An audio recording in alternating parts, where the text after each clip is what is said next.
Hey, welcome back to Ask Allison. Here's today's question. I'm looking for resources for transitioning from accepting insurance to solely accepting cash pay. Help! Your resources helped me build a successful, thriving private practice years ago, and I cannot thank you enough. Yay, I'm so glad to hear it.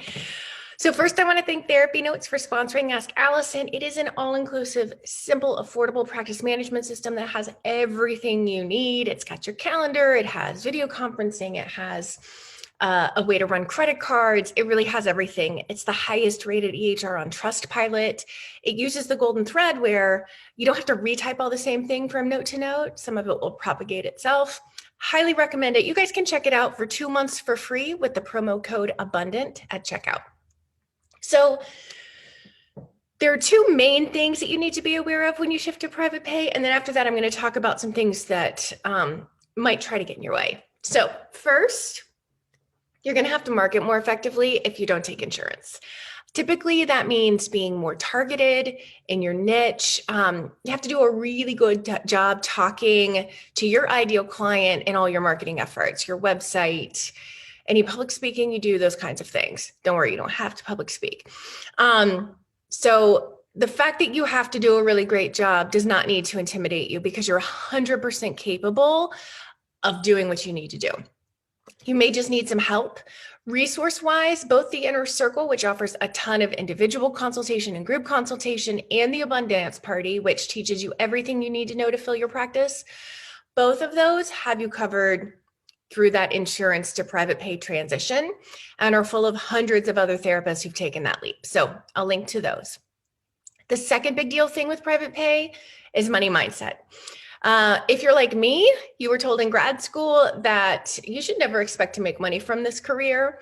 And as we learn more about private practice, we realize that's not true.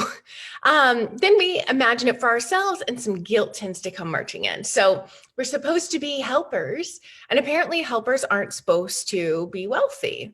At least that's what I was taught, but my OB wasn't taught that, nor was my dentist or my accountant or my attorney.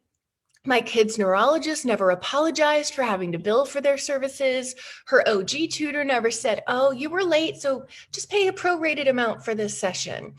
And yet therapists, the people who are most likely to be training clients on boundaries and self-care, we pretend like our own financial well-being isn't all that important. I did not mean to get so soapboxy, but here we are. I don't regret it. Resource-wise, I suggest you check out Tiffany McLean's free training, 4 Steps to Raising Your Fee. I'm going to link to that as well. I highly recommend it. We talk about money in both the Inner Circle and in the party, but Tiffany's entire business is focused on private practice therapists working through their money stuff. So those are the 2 most important parts, from my opinion, of transitioning to private pay. But there are some things that are going to try to trip you up, or you're going to trick yourself into tripping you up because of these other 2 things you're nervous about. The really easy thing, which a lot of people use as like a decoy problem, is like, oh, I don't even know how to actually get off panels. So I'm going to tell you, you send an email to provider relations for each insurance panel you're on and to ask them how to get off the panel. Usually it's a 2-sentence request. You sign it, you put it on letterhead, and you mail it in. Really, really easy. But just this step of reaching out to find out how is this thing that people make into a big deal hard thing when it's like super duper easy. So the next thing is we telling our clients that we're no longer accepting their insurance. We have scripts for how to communicate that with clients in the Abundance Party and the What to Say When course. So if you need scripts for that, got you covered. And y'all, I'm going to tell you, a really staggeringly high percentage of people stay. Way more clients that have been using their insurance will opt to stay with you and use their own hard-earned cash because you've been providing them great value. And we often underestimate how many of our clients can afford to continue seeing us. So I also have yet to work with a single therapist who regretted leaving insurance panels. I'm going to go on record for the millionth time probably to say, like, I'm not pro or anti-insurance. I just want you to have what you want, and I want you to know that you can have it. So if you don't want to be on insurance, I can show you how to build a practice without it.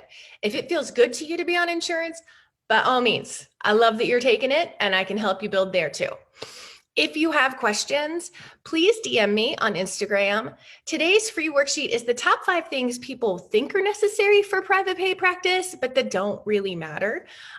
These are some more of those like decoy problems that try to get in people's way. So I'll walk you through those in today's free worksheet, which I'll also link to. Have a great day.